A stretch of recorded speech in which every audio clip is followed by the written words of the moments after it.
Vale, entonces agradecer rapidísimo otra vez nuevamente el espacio y pues voy a compartir rápido la presentación, ¿no? Les estaba mencionando que justo a nombre también del doctor Luis Arriaga, ahí del ITESO, pues agradecerles el espacio y pues decirles que el gran tema que aquí tenemos es que hay bastantes contingentes, como por ejemplo el desarrollo acelerado o tan acelerado de la tecnología, en particular el tema, por ejemplo, de que esto seguramente va a estar desactualizado ya al momento en que terminemos la sesión, ¿no? Y que los mejores recursos que yo he encontrado para actualizarme, pues en realidad son las y los jóvenes, ¿no? Toda la parte del TikTok y demás, de YouTube y todas estas fuentes. Uno segundo es la diversidad de intereses que tienen y también un punto que es bien importante, que justo es algo que platicamos aquí con las y los organizadores, es que estamos en un punto donde también hay un área gris de ética que debemos de estar siempre vigilantes y siempre bien cuidadosas y cuidadosos de cómo trabajar, ¿no?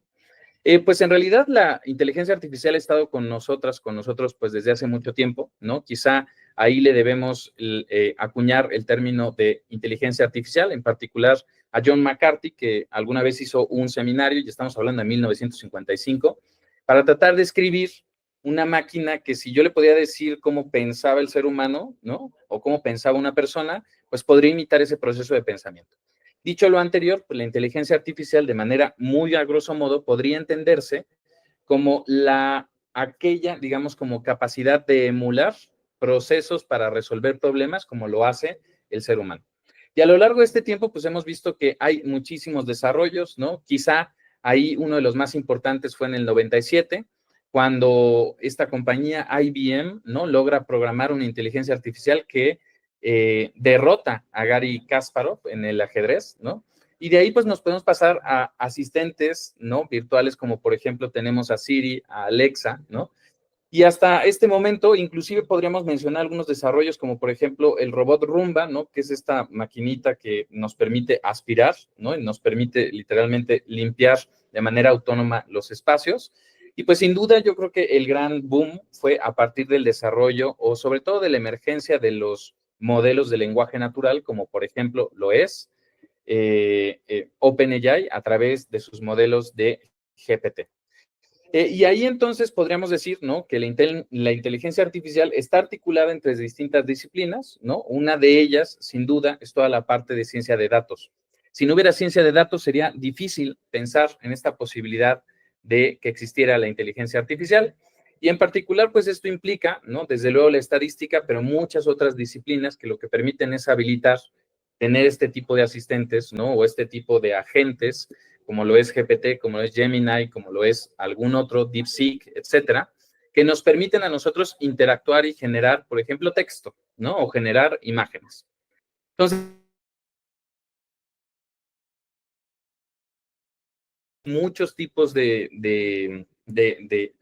podríamos clasificarla en muchos tipos, ¿no? Por ejemplo, está la inteligencia artificial narrow o lo que le llamarían corta, ¿no? Que permite resolver un problema. Por ejemplo, si yo estoy hablando y quiero que se transcriba todo al mismo tiempo, en ese momento nosotros podríamos desarrollar una inteligencia artificial que reconozca la voz y que te la ponga en texto, ¿no? Eso sería para resolver una tarea en específica. Y también podríamos llegar en su momento a tener lo que todos las y los especialistas están diciendo que va a surgir, que es la inteligencia artificial general, ¿no? Y esta inteligencia artificial general es aquella, ¿no? Que podrá resolver, digamos, como todos tipos de problemas. En ese momento nosotros nos encontramos entre este tipo de soluciones que son cortas y la general. Sin embargo, lo que estamos trabajando el día de hoy es un tipo de inteligencia artificial que le podemos denominar generativa. Y es generativa en el sentido de que genera o produce cosas que antes no existían. Por ejemplo, texto, imágenes, audio, video, código, ¿no? Todo eso lo está generando, ¿no? Entonces, la idea de generativa justo se refiere a la capacidad de estas tecnologías de generar productos como, por ejemplo, texto. Aquí una característica bien importante es que hasta el día de hoy no existen inteligencias artificiales que tengan agencia, ¿no? Si no hay alguien que las programe, en realidad no pueden ejecutarse a su voluntad, ¿no? Y pues bueno, dentro en específico, por ejemplo, en un primer momento en los desarrollos, empezaron a surgir con GPT todo esto que se llaman los modelos de lenguaje natural, que básicamente articulaban o atacaban esta parte específica del texto. Sin embargo, por ejemplo, ahorita estamos viendo ya modelos que se entrenan no solamente a través de texto, sino también a través de imagen, a través de audio, de video, y empiezan a entremezclar todos estos distintos tipos de formatos. De manera súper sencilla, los modelos de IA, básicamente, sobre todo de lenguaje natural, lo que hacen es, yo tengo un conjunto de textos y lo que quiero hacer es predecir qué es lo que va a venir a continuación.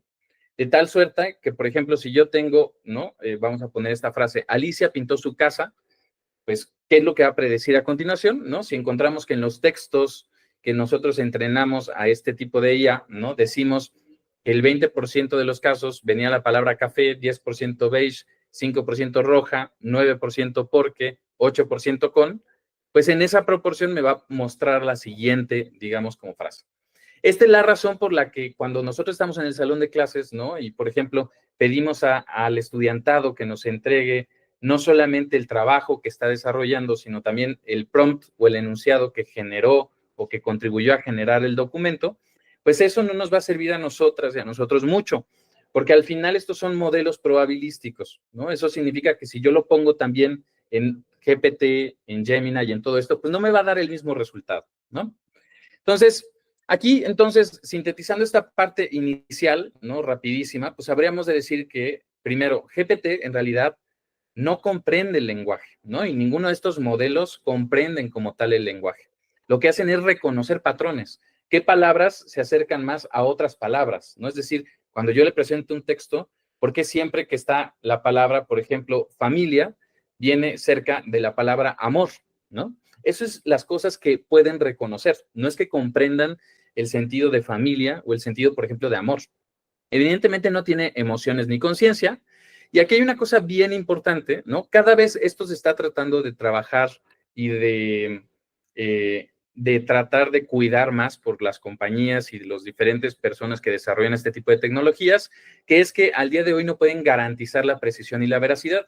Y eso en nuestras aulas, no sé si a ustedes les ha pasado, pero al menos a mí sí, ¿no? Me ha pasado con mis estudiantes, que yo le llamo el fenómeno Wikipedia, ¿no? Que lo que hacían literalmente era que empezaron a sustituir la Wikipedia con GPT o con Gemini o con todo esto, ¿no? Entonces, yo podía preguntarle, por ejemplo, a ChatGPT, oye, ¿por qué, cuál es la capital de Francia, ¿no? Y utilizaba la misma función que tendría Wikipedia de consultar información.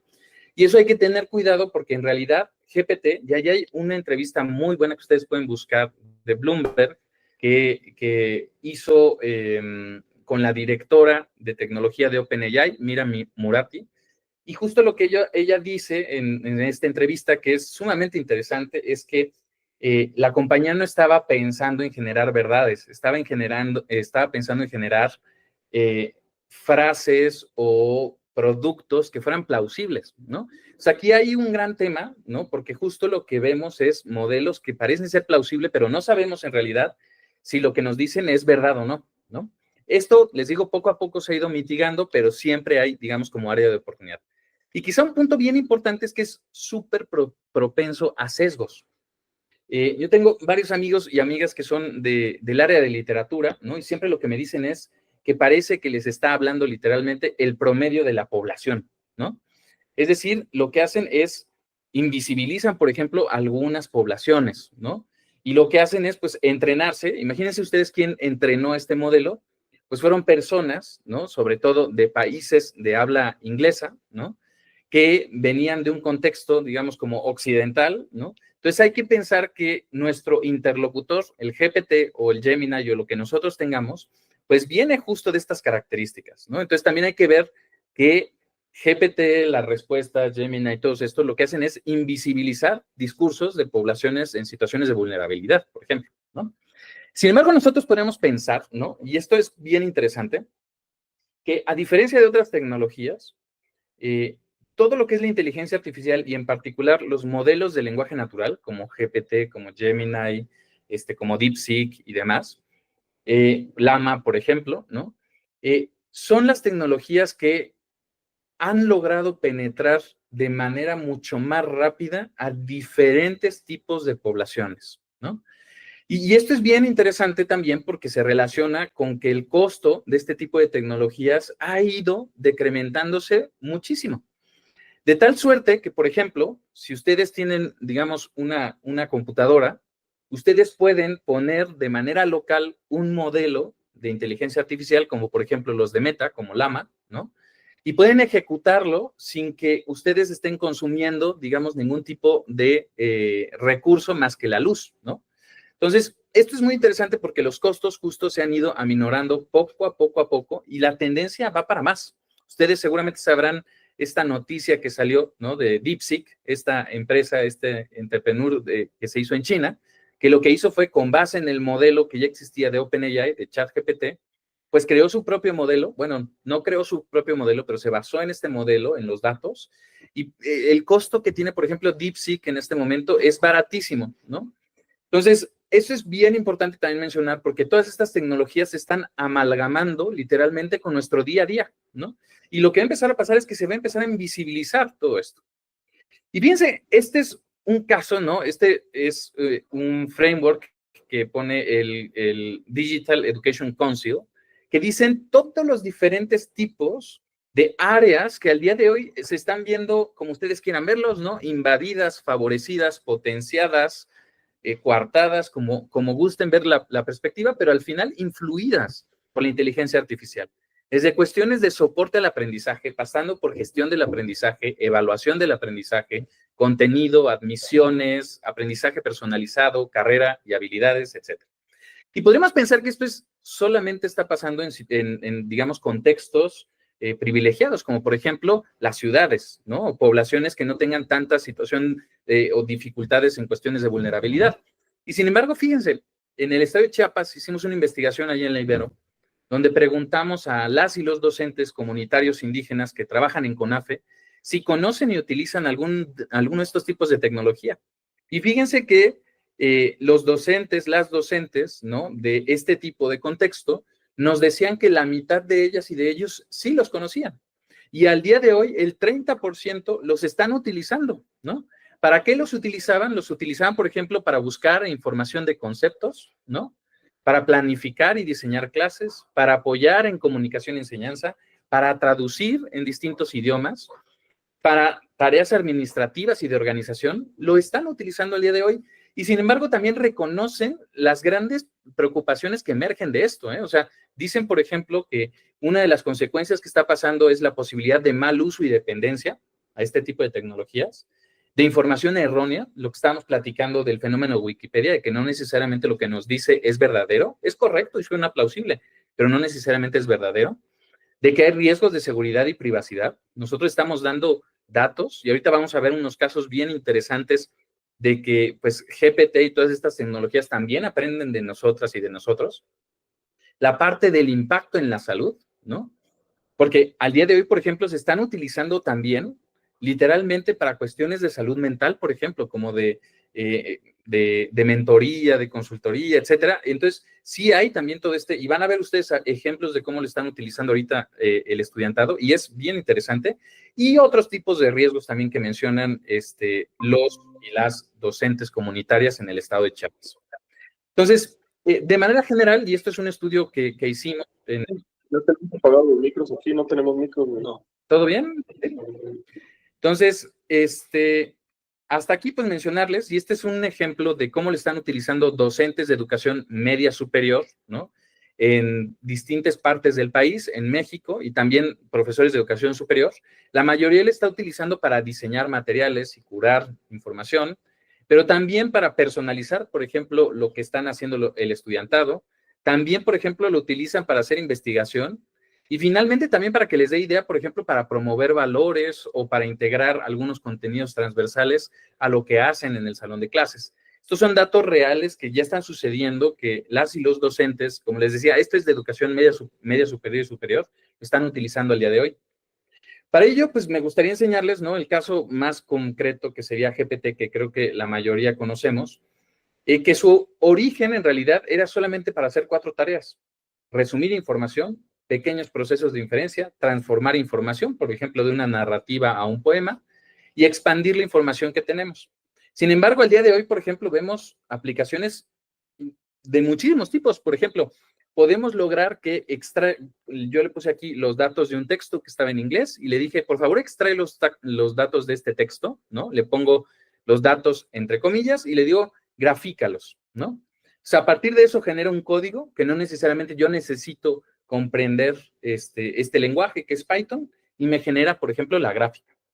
O si yo tomo una foto, por ejemplo, esta es una foto está en Suiza en particular, no sé alemán, ¿no? Le tomo foto y le digo, y además las letras como que no les entiendo, y le digo, por favor, tradúcemelo. Y me puede traducir, ¿no? Yo, por ejemplo, he utilizado mucho en el celular este tipo de tecnologías para cuando, por ejemplo, voy al centro histórico o a cualquier lugar y hago, por ejemplo, consultas con fotos de qué es lo que estoy viendo, ¿no? Y es buenísimo. O inclusive, por ejemplo, aquí hay el desarrollo, está una ecuación, ¿no? Muy, muy sencillita. Y hay, por ejemplo, una equivocación dentro de la ecuación. Si le tomo foto, le puedo decir literalmente que genere una retroalimentación para el estudiantado, ¿no? Y lo que hace esta tecnología es que analiza y lo que hace es que me da la retroalimentación al estudiantado. Entonces, de manera general, por ejemplo, ¿qué es lo que sí y qué es lo que no, al menos a este momento, puede hacer este tipo de tecnología? Sí puede organizar ideas, sí puede ayudar con tareas rutinarias, sí puede servir como punto de partida. ¿Qué es lo que no puede hacer? Hasta el día de hoy no puede generar ideas verdaderas. Le cuesta un poco de trabajo, ya lo están implementando, pero poco a poco se ha ido mejorando, pero cuando hay una tarea que tiene una única solución, por ejemplo, matemáticas, a veces le puede costar trabajo y puede servir como punto y tampoco sirve para servir como un punto de llegada. Insisto, solamente como un punto de partida. Entonces, vamos a aprender en estos minutitos, ¿no? Algunas tips de poder utilizar. Les voy a enseñar algunos recursos específicamente para la cuestión educativa, ¿no? Para la educación. Y para esto, pues sin duda, creo que uno de los términos más importantes es aprender justo cómo interactuar con estas tecnologías. Por ejemplo, aquí en particular se habla de los prompts. Los prompts son los enunciados o las instrucciones que nosotras y nosotros hacemos cuando interactuamos con esta tecnología. Y aquí, por ejemplo, vamos a ver diferentes técnicas que ustedes pueden utilizar para poder interactuar mejor con este tipo de tecnología. Fíjense, un prompt o un enunciado, una interacción que da una respuesta muy vaga es si yo le digo, por ejemplo, háblame de educación. Mejoraría un poco si yo le digo, háblame de la educación inclusiva. Mejoraría todavía más si yo lo que hago es le pido, descríbeme los beneficios y desafíos de la implementación de educación inclusiva en las escuelas primarias. Todavía más si le especifico más condiciones, ¿no? Entonces, y todavía, inclusive con eso no funciona, ¿no? Porque para que funcione tendríamos que nutrir y darle información. Acuérdense que a veces inventa información. Entonces, lo que mejor podríamos hacer es cargar un documento PDF, ¿no? A GPT y decirle, a partir de esto, describe los beneficios y desafíos de la implementación de la educación inclusiva. Porque acuérdense que al final esto puede alucinar, ¿no? Entonces, si yo le doy un contexto como un artículo de investigación o una liga, ¿no? Que yo encontré en internet que me parece que es interesante, le puedo decir que elabore sobre de eso y eso me va a dar mejor resultado a que si yo lo ejecuto de manera, como dirían desde los LLM, ¿no? Agnóstica, es decir, sin un contexto. Ahora, aquí es bien importante porque cuando nosotros estamos interactuando con este tipo de tecnologías, la IA, pues en realidad es, imagínense, como un modelo base que fue entrenado por estas corporaciones que nosotros podemos utilizar. La pregunta es cómo le podemos hacer para que se nos dé un mejor producto. Y para eso lo interesante es que nosotros podemos darle contextos, ¿no? Más allá de generar un modelo, nosotros de inteligencia artificial, podemos darle muchos contextos y mucha información previa que nos permita obtener mejores resultados. Así, por ejemplo, nosotros podríamos partir siempre, ¿no? O piensen ustedes, ¿no? De quién eres tú o quiénes son ustedes como docentes o como educadores, qué significa aprender, y eso tomarlo en cuenta al momento de construir este tipo de instrucciones. Por ejemplo, un caso muy sencillo.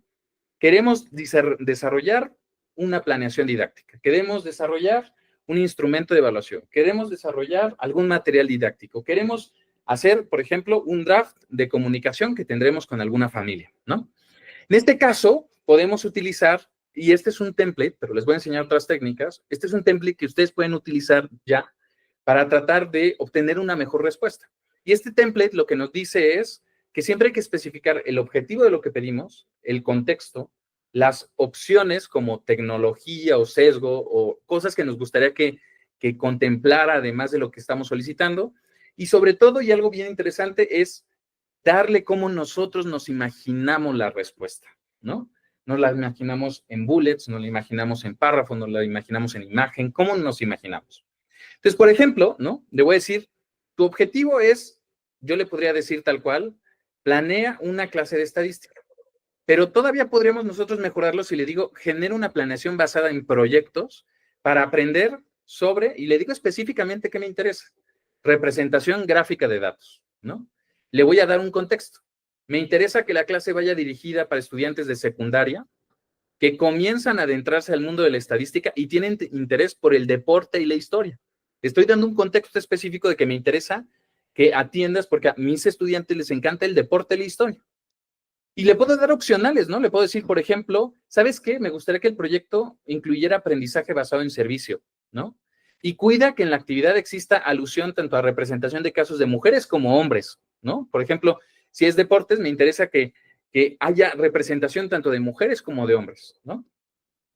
Y le puedo poner además, acuérdense, condicionantes, ¿no? Le puedo poner además algunos limitantes o sugerencias que me interesaría que incorporara, como por ejemplo le puedo decir, el proyecto debe ser repartido en 5 sesiones de 50 minutos. Debe especificar actividades previas, acciones para la motivación, pasos y fases para el desarrollo del proyecto, 2 posibles evidencias de evaluación e indicadores de desempeño. Si yo le doy todo eso, va a tomar todo eso de contexto y me va a dar un mejor producto a que si yo simplemente le dijera, ayúdame a planear una clase de estadística. Y por más que ustedes le vuelvan a poner, no me gustó la clase, vuélvela a poner, ¿no? Si yo no le doy todos estos elementos de contexto, el producto quizá no me vaya a servir, ¿no? Entonces, fíjense aquí, yo encontré, este fue un primer producto que me entregó, me dio aquí introducción y motivación, actividades previas que me sugiere, evidencias de evaluación, indicadores de desempeño, ¿no? Y yo sobre de eso puedo ver si a mí me gusta, si yo lo tengo que modificar, ¿no? E inclusive le puedo decir, ¿sabes qué? No incluiste aprendizaje basado en servicio. Vuelve a generar esto. Y entonces lo que va a hacer es, va a volver a ejecutar todo esto para tratar de ponerte la enseñanza, por ejemplo, de gráficas a través de aprendizaje basado en servicio, ¿no? Entonces, ¿cómo nosotros podemos evaluar los resultados? Pues evidentemente por transparencia. ¿Qué tanto nosotros podemos ver cómo nos está entendiendo el modelo? Consistencia. ¿Qué tanto, si yo utilizo esta estructura, siempre le digo las características de mi estudiantado, las características de lo que me gusta a mí como docente, me puede dar resultados que me sirvan? Y la pertinencia, si al final esto me es coherente o útil, ¿no? Y aquí hay otro tipo también de técnicas que ahí les invitaría a poder checar. Por ejemplo, típicamente cuando nosotros interactuamos con un LLM, hacemos lo que se llama un zero shot prompting o un prompt o un enunciado sin entrenamiento previo. ¿Qué significa esto? Cuando tú le dices, oye, por favor, planéame una clase de historia, ¿no? Eso es un zero shot, cuando no le damos ningún tipo de contexto. Cuando le damos un poquito más de contexto, como lo que empezamos a hacer antes, ¿no? Todo eso que le damos este contexto de, y con docentes, y quién sabe qué, y me interesa que sea aprendizaje de servicio, no, por proyectos, relaciónalo con historia y demás, ahí se llama few shot prompting, cuando le damos un poco más de contexto, un prompt con poca entrenamiento, ¿no? Pero también existen otro tipo de técnicas que nosotros podemos usar y que de hecho han sido tan útiles que estas compañías los han utilizado para entrenar sus nuevos modelos. Por ejemplo, y aquí me gustaría compartirles estas estrategias, una que se llama cadena de pensamiento y otra que se llama estrategias de empatía. Entonces, cuando yo le estoy solicitando algo al modelo, ¿no? Lo que puedo solicitarle, fíjense, esta frase es poderosísima. Cuando tú me generes la planeación, la rúbrica, lo que tú quieras, dame tu razonamiento paso a paso. Con esa pequeña instrucción va a mejorar muchísimo el resultado y también me va a permitir ver qué es lo que está haciendo el modelo para poder generar la respuesta y ver por qué lo que me sirve y lo que no me sirve y lo tengo que modificar. Simplemente agregando esto, da tu razonamiento para cada paso que realices. Y esto, de hecho, los modelos más modernos ya lo integran. De hecho, GPT, DeepSeek, todos estos, cuando le doy clic, me van describiendo todo el razonamiento que los llevó hasta el resultado. Otro, por ejemplo, que a mí me gustó mucho es este que se llama Tree of Thoughts. Tree of Thoughts, por ejemplo, o árbol de pensamiento, es cuando yo le digo, por favor, para generar esta planeación didáctica y le pongo todo el rollo que quiero que desarrolle, por favor, imagínate que eres una docente, una docente que le gusta mucho el aprendizaje basado en proyectos y además, imagínate que va a discutir con un profesor que le interesa mucho el constructivismo y después que va a debatir con un tercer docente que le interesa mucho o que le preocupa mucho, por ejemplo, el manejo de la disciplina, ¿no? Entonces, respóndeme como estos tres personajes que debatan y al final que lleguen a una conclusión de cómo puede ser la planeación. De verdad es como si ustedes partieran en personalidades a estos modelos y vas a empezar que la primera maestra va a empezar a justificar cómo debería de ser la planeación y va a discutir con la otra que le gusta el constructivismo y le va a discutir al otro que le interesa, por ejemplo, toda la parte de manejo de grupo y a partir de estos diálogos al final te va a generar toda la planeación. Entonces, parecería que es lo mismo, pero ahí yo le estoy dando más condicionantes y más espacio también a que razone para darme un resultado mucho más pertinente, ¿no? Y pues bueno, también hay otros, por ejemplo, que se utilizan más, ¿no? Por ejemplo, actúa como un docente. Esta es una estrategia muy, muy comúnmente utilizada.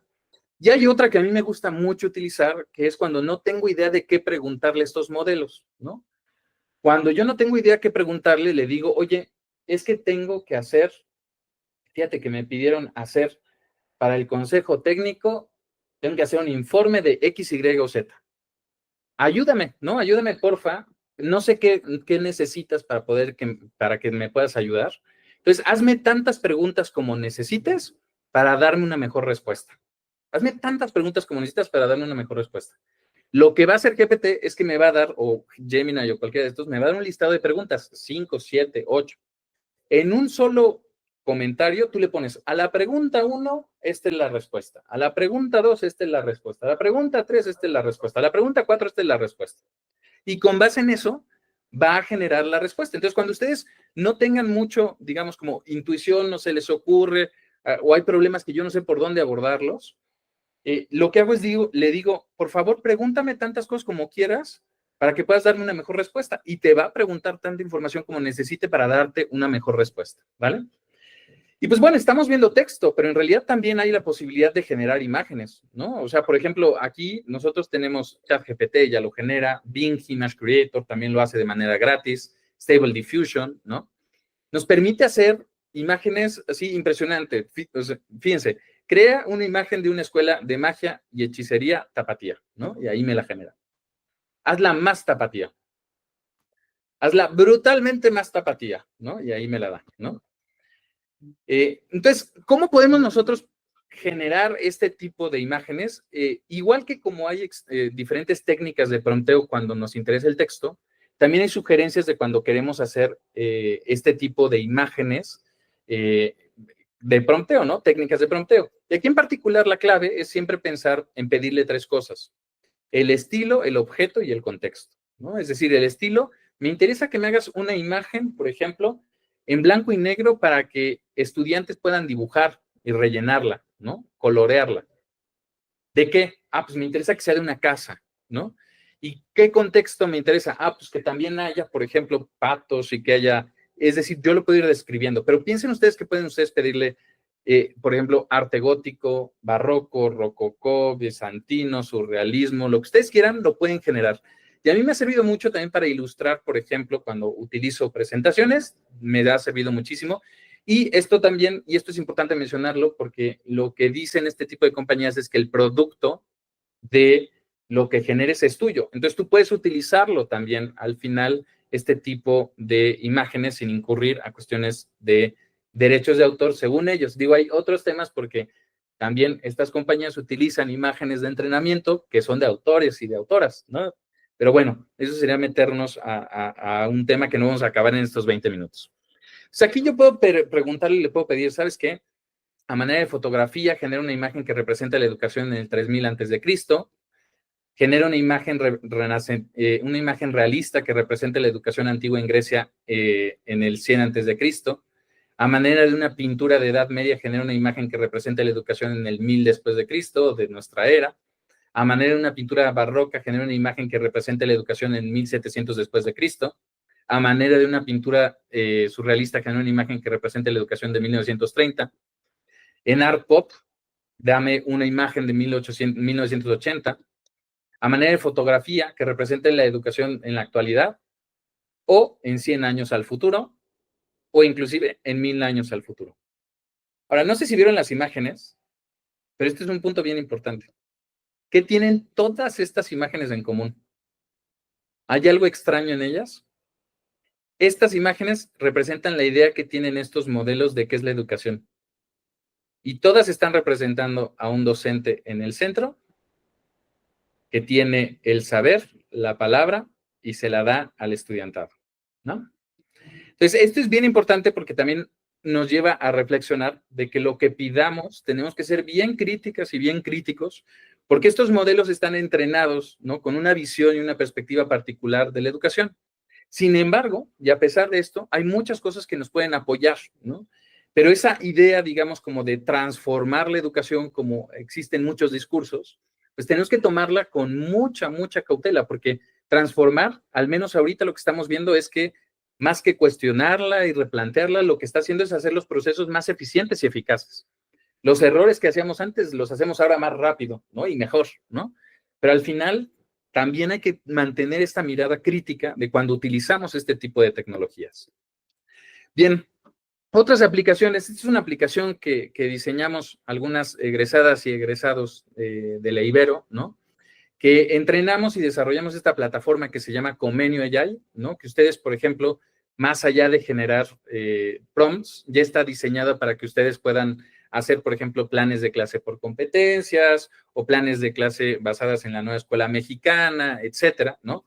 E inclusive, por ejemplo, entrenamos un bot en particular con todo el currículum de la educación de la nueva escuela mexicana y podemos hacer consultas de los planes y programas de estudio. Podemos decirle, oye, en el campo formativo X, ¿cómo se relaciona con el Y en la segunda etapa, ¿no? ¿Cómo podríamos hacer un proyecto? Pues eso ustedes lo pueden preguntar, ¿no?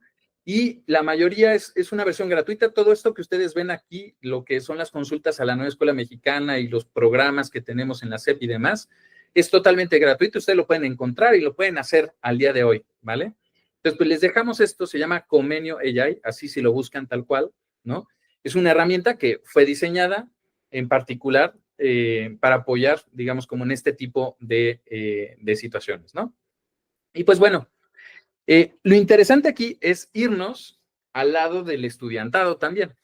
¿Cómo lo están empezando a utilizar las y los estudiantes, ¿no? Y aquí estos son ejemplos, ¿no? Que hicimos una investigación donde pedimos, oye, nos puedes compartir, obviamente cuidando temas de privacidad y demás, y cuidando derechos ARCO, ¿no? Y todo lo que tenemos que vigilar, pero nos puedes compartir una conversación que has tenido con alguno de estos modelos, la que tú quieras. Y fíjense los distintos usos que el estudiantado está dando, ¿no? Un estudiante dice, ¿me ayudas con hacer este texto, por favor, más breve? ¿No? Y entonces te da un resumen literalmente de un texto, ¿no? Gracias, responde el estudiante. De nada, si necesitas ayuda con algo más en el futuro, no dudes en volver, le dice el modelo. Otro ejemplo, fíjense. ¿Cómo puedo reducir el uso de muletillas? O sea, un estudiante que estaba preocupada en cuestiones personales de poder reducir, por ejemplo, el uso de muletillas. Y si ustedes vieran la conversación cómo sigue, parecería que el estudiantado literalmente lo que está haciendo es sí tratando de reducir sus muletillas, o sea, no solamente contenidos académicos, sino también personales con los cuales está dialogando este tipo de modelos, ¿vale? Otro ejemplo. Hola, estoy aquí para ayudarte. ¿En qué puedo asistirte hoy? Y este es algo completamente, digamos, pues de la cotidianidad del estudiantado, ¿no? Dice, eres un jugador profesional de Yu-Gi-Oh! Y necesitas un discurso corto, es máximo 5 renglones para invocar el dragón negro de ojos rojos, ¿no? Entonces aquí, en particular, para quien no conozca Yu-Gi-Oh! Es un juego de cartas, ¿no? Entonces quería el estudiante o la estudiante generar un texto que le sirviera, digamos, como para asombrar quizá a sus compañeras o compañeros o amigas y amigos para poder iniciar, digamos, con el duelo, ¿no? Entonces aquí pone aquí literalmente, enfrentando las sombras del desafío, convoco el poder ancestral que ya, digamos, como lo haría en el programa de televisión, ¿no? Ahora necesito uno, pero para el dios egipcio, Slifer, el dragón del cielo, y también se lo da, ¿no? Pero bueno, también sin mencionarles que evidentemente estamos en un momento donde los usos pues pueden rayar, más allá de hablar de plagio, pueden rayar en temas de deshonestidad académica, sobre todo cuando nosotros, el sistema educativo es textocéntrico, ¿no? La manera en que nosotros muchas veces evaluamos es a través de productos escritos, ¿no? Entonces, podemos tener ejemplos también de estudiantes, ¿no? Que dice, por ejemplo, imagina que eres un estudiante de prepa mexicano y te dieron contestar la siguiente pregunta: ¿qué fue la primavera árabe y qué papel jugaron las redes sociales? Y le genera literalmente el ensayo, ¿no? No sabemos si después él o la estudiante tomó esto y después lo que hizo fue reformularlo, ¿no? Reflexionar a partir de esto, o si lo copió y lo pegó. Pero existe, o sea, existe y está pasando. Aquí lo importante, y si ustedes recuerdan desde el estudio que les enseñé con las comunidades en Chiapas, ¿no? Es una invitación a reflexionar que esto está aquí y está permeando, ¿no? Entonces, podemos literalmente hacernos como que no vemos y no reconocer esto, o podemos empezar también a replantear, y aquí es bien importante, sí me gustaría recalcar que el replanteamiento no solamente tiene que ser, o el punto de partida, no solamente tiene que ser en cómo tenemos que cambiar la manera de enseñar y de evaluar, porque eso es lo que viene en todos los medios de comunicación, en la mayoría de los discursos, es que hay que cambiar la manera de cómo enseñar y de cómo aprender. Sí, también. Pero antes que esto, lo que está empezando a ocurrir es que esto nos exige una reflexión y un repensamiento de lo curricular, de nuestros planes y programas de estudio, de lo que enseñamos. ¿Qué significa aprender matemáticas en la era de IA? ¿Qué significa aprender historia en la era de IA? ¿No? Es decir, y vamos a ver, pero de hecho, por ejemplo, una nueva competencia que poco a poco está permeando en los currícula a nivel internacional es la literacidad en IA. Y no es que necesites, además de una materia en particular, si quieres, de literacidad en IA o lo que tú quieras, es replantear qué significa el currículum a la luz de la existencia de este tipo de tecnología, ¿no? Y fíjense, en este estudio que hicimos, ¿no? El que les enseñé los ejemplos de los chats, ¿para qué lo están utilizando más el estudiantado? 30% buscar información, como Wikipedia. 25% colaborar en el aprendizaje, buscan orientación. Otro 20% para desarrollar escritos, mejorar la calidad de los textos o inclusive redactarlos. 15% para ser investigadores, ¿no? O para generar ideas, para facilitar investigación. Y 10%, y hay casos ahí que obviamente por cuestiones de sensibilidad no los puedo compartir, pero hay casos ahí, por ejemplo, que sí este tipo de modelos están siendo utilizados por el estudiantado, ¿no? Para cuestiones personales, ¿no?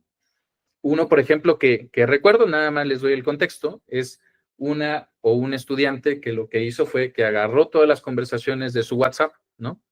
Que tenía con su pareja, lo que hizo fue que las cargó y posteriormente lo que sucedió fue que le preguntó a WhatsApp, oye, ¿cuáles son las 3 red flags, las banderas rojas que tengo que cuidar en esta relación, ¿no? Y obviamente lo que hizo fue responderle. Entonces, hay un nuevo actor que está aquí, que es importante visibilizarlo y saber que está presente, ¿no?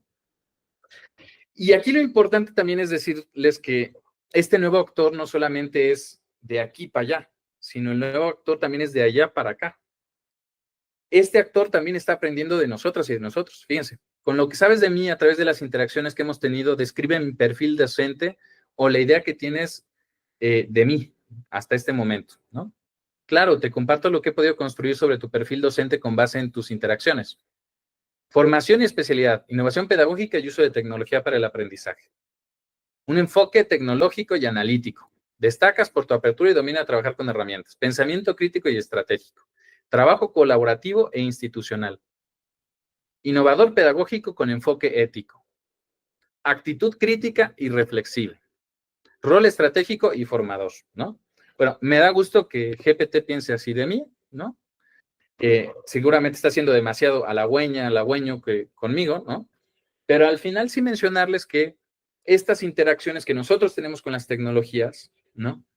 No son solamente de una dirección, de aquí a allá y extraemos la información, sino que también estas tecnologías están aprendiendo de nosotras y de nosotros. Y quizá alguno debería decir, pues entonces no hay que darles información. Bueno, información como números de tarjeta de crédito y demás, pues obviamente no, ¿no? Pero en la medida en que poblaciones en situaciones de vulnerabilidad o ciertas poblaciones no interactúen con estos modelos no van a poder también tener información e insumos para no solamente hablar como el promedio, sino como hablar, digamos, de todo y de los diferentes aspectos y diferentes tipos, digamos, de personas que pueden interactuar con estos modelos. Es una tensión que no está resuelta, ¿eh? Una tensión que no está resuelta, que necesita ser de mucha discusión, pero aquí la reflexión también es que actor, ¿no? Está presente, ¿no? Entonces, mejor hay que intentar, digamos, como visibilizarlo, ¿no? Y en ese sentido, y aquí algunos ejemplos, ¿qué cuidados debemos tener al utilizarlo? Pues desde que surgió, ha habido una cantidad de reacciones de todo tipo, ¿no? Yo me acuerdo mucho, por ejemplo, esta noticia que salió del Instituto de Ciencias Políticas de París, ¿no? Una de las principales universidades francesas, que literalmente prohibió el uso de ChatGPT, ¿no? E inclusive se decía que iba a banear o a prohibir que este estudiante que utilizara GPT pudiera acceder a otras universidades, y hubo todo un escándalo. Y después surgió Gemini, y después surgió otro, y después surgió otro, y después surgió otro, ¿no? Entonces, también hablar de banear, pues o prohibir, es muy difícil, ¿no? Porque esto es algo que ya es parte de la sociedad, y en la medida en que nosotros bloqueemos este tipo de tecnologías en nuestras aulas, es en la medida también que seguimos alejando lo que sucede en la sociedad de lo que sucede en las instituciones educativas. Y ahí tenemos ejemplos, por ejemplo, el Bachillerato Internacional que dice, utilícenlo, pero hay que citar su uso, ¿no? O inclusive revistas arbitradas que lo que dicen es, hay que utilizarla, pero hay que decir cómo la estamos utilizando y de manera reflexiva. Entonces, hay que tener una visión crítica, ¿no? Sí decir que al día de hoy, pues en realidad opera como una caja negra, reduce la diversidad de opiniones y sin embargo está ahí, ¿no? Entonces la invitación un poco es a poder utilizarla. Y alguna estrategia, por ejemplo, que a mí me gusta mucho es con el estudiantado, a mí más que normarla y decir no puedes utilizarla, y creo que también es una política que desde la Ibero y de las universidades confiadas a la Compañía de Jesús estamos tratando de impulsar, es que más allá de normar, ¿no? Y decir que sí, que no hacer y demás, lo que tratamos de hacer es transparentar el uso de este tipo de tecnologías. Como docentes, modelarle a mi estudiante cómo podemos usar este tipo de tecnologías, ¿no? Hacerlo en el salón de clases, por ejemplo, ¿no? Entonces ahí una cosa que a mí me gusta mucho, ¿no? Es, le digo al estudiantado, sí lo puedes utilizar para generar este ensayo, para generar esta reflexión. Me interesa muchísimo que por favor todo el proceso de reflexión, cuida la información que compartes, pero todas estas GPT te permiten exportar la conversación completa que tuvo el estudiantado, ¿no? Ahí hay que tener también cuidado con cuestiones de privacidad, pero te permiten exportar las conversaciones del estudiantado para tú poder también ver cuál fue el proceso de reflexión que hizo, si fue un proceso de reflexión o no hubo ningún proceso de reflexión. Y sí, déjenme decirles que ahora que he empezado a solicitar también, por ejemplo, las conversaciones que hay de parte de mi estudiantado, ¿no? Cuando hacen ensayos o lo que sea, me ha fascinado tanto o incluso más como evidencia de aprendizaje del proceso, la conversación, que el mismo producto de aprendizaje que estoy solicitando. O sea, en un portafolio, ¿no? Cuando pedimos un portafolio que tiene procesos de reflexión, que solicitamos reflexión de qué aprendiste y no aprendiste, el estudiante lo estructura, lo prepara y te pone ahí la reflexión. Pero aquí en GPT es un diálogo, no me gusta decirlo así, crudo, honesto, no sé cómo decirlo, ¿no? Pero me permite de verdad meterme a ver cuáles son las dudas, cuáles son las cosas que necesitan apoyo mi estudiantado, ¿no? Me permite meterme literalmente al proceso de construcción de los productos de aprendizaje. Entonces, eso, por ejemplo, es algo que a mí me ha dejado mucho, ¿no? Y pues bueno, ya nada más para cerrar, ¿no? Justo insistir en esta parte de la parte de literacidad, ¿no? Que poco a poco, ¿no? Esperamos que, de hecho, estas sesiones que ustedes van a tener, ¿no? Y las que vienen a futuro, contribuyan, porque sí es necesario ir impulsando esta nueva capacidad ¿no? Que incluye tanto actitudes como conocimientos, como habilidades, tanto técnicas como funcionales, pero sobre todo críticas del uso de este tipo de tecnologías en nuestros espacios educativos, ¿no? Y ahí pues todo se está moviendo poco a poco a que los currícula empiezan a contemplar la IA como otro elemento también, ¿no? Lo que llaman, digamos, la literacidad en inteligencia artificial. Entonces, pues ya cerrando, ¿no? Nos dio tiempo un poquito como para repasar este panorama. Yo algunos recursos que les sugiero muchísimo, y ya con eso cierro, ¿no? Les sugiero muchísimo, por el tiempo obviamente no podía yo abarcar, digamos, como todo esto, pero les sugiero mucho, cuando ustedes estén utilizando este tipo de tecnologías, déjenme cierro la presentación rapidísimo. Cuando estén utilizando este tipo de tecnologías, en particular, evidentemente ChatGPT, digamos, es como la reina o el rey de todo esto, ¿no? Exploren esta opción, cámbienle los modelos, vean cuál funciona mejor, cuál les sirve mejor, ¿no? Cambiar los modelos ayuda, tienen diferentes funciones. En Gemini es la opción en particular de Google, ¿no? Tiene una función aquí que es gratis también que se llama Deep Research, que ustedes le pueden dar clic y aquí pueden hacer búsquedas en Internet de cientos de páginas web que todas se las va a sistematizar, ¿no? Investiga, por favor, cuáles son las dificultades de aprendizaje más comunes en el aprendizaje de fracciones. Le dan enter y va a generar un perfil de búsqueda y va a buscar en muchísimas partes y al final les va a dar un ensayo con toda esa información, digamos, junta, ¿no? Aquí viene, te dice, voy a hacer esta investigación, empezar la investigación y va a buscar en todo el Internet, ¿no? Y va a analizar, todo esto es gratuito, ¿no? Le ponen gemini.google y pueden generar este tipo de reportes que buscan más la verdad, más allá de solamente generar verdades, frases plausibles. Otra que me encanta muchísimo también, y con esa ya cierro, es NotebookLM, que también es de Google. Aquí lo que me encanta es cuando estoy haciendo una búsqueda, por ejemplo, de actividades o estoy generando material o, por ejemplo, tengo que leer muchos textos, ¿no? Para hacer una investigación. Lo que hago, ustedes cuando entran aquí le pueden dar en crear nuevo, ¿no? Aquí, por ejemplo, me voy a meter en, por ejemplo, ¿no? Que yo metí para estar haciendo un proyecto de investigación sobre literacidad en IA. Entonces aquí ustedes le dan donde dice agregar fuente y pueden agregar cientos de PDFs, ¿no? El límite creo que son 300, en la versión gratuita son 50. Y a partir de esto ustedes pueden hacer preguntas sobre los textos, no va a alucinar ni te va a inventar, sino que eso es específicamente sobre lo que le estoy poniendo, ¿no? Y aquí a la derecha también hay una cosa padrísima que se llama resumen de audio, que si ustedes le dan clic, les genera un audio a manera de podcast, solamente en inglés en este momento, pero que les resume toda la información que ustedes están poniendo, ¿no? Entonces, invitarlos a esto, ¿no? A explorar, ¿no? A acercarse y a equivocarse, ¿no? Siempre, insisto, desde una perspectiva crítica del uso de este tipo de tecnologías. Eso es algo bien importante, ¿no? De cuidar la parte ética, ¿no? Pero sobre todo cuidar esta parte de que nos sirve esta tecnología para los fines que buscamos, pero también considerando quién entrenó esta tecnología, cómo la entrenó y para qué la entrenó, ¿vale? Pues de verdad, muchísimas gracias por el espacio, muchísimas gracias por la oportunidad de presentar por acá. Y pues espero que sea una plática con aprendizajes, reflexiones y demás. Muchas gracias.